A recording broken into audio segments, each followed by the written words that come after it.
Breaking news చూస్తున్నాం. తెలంగాణలో సంచలనం సృష్టించిన ఫోన్ ట్యాపింగ్ కేసు కీలక మలుపు తిరిగింది. దర్యాప్తును వేగవంతం చేసిన ప్రత్యేక విచారణ బృందం ఈ వ్యవహారంలో ఉన్నతాధికారుల పాత్రపై దృష్టి సారించింది.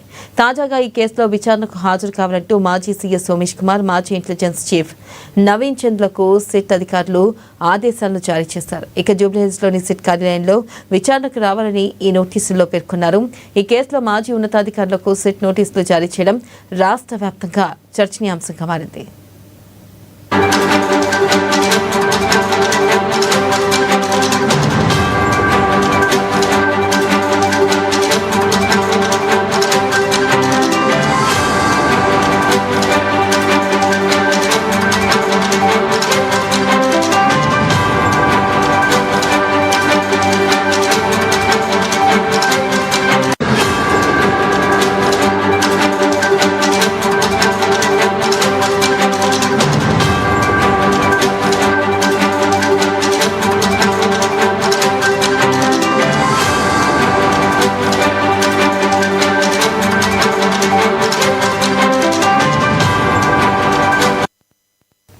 బ్రేకింగ్ న్యూస్ చూస్తున్నాం. తెలంగాణలో సంచలనం సృష్టించిన ఫోన్ ట్యాపింగ్ కేసు కీలక మలుపు తిరిగింది.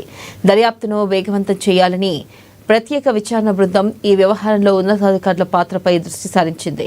తాజాగా ఈ కేసులో విచారణకు హాజరు కావాలంటూ మాజీ సీఎస్ సోమేష్ కుమార్, మాజీ ఇంటెలిజెన్స్ చీఫ్ నవీన్ చంద్లకు సిట్ అధికారులు ఆదేశాలను జారీ చేశారు. ఇక జూబ్లీహిల్స్లోని సిట్ కార్యాలయంలో విచారణకు రావాలని ఆ నోటీసుల్లో పేర్కొన్నారు.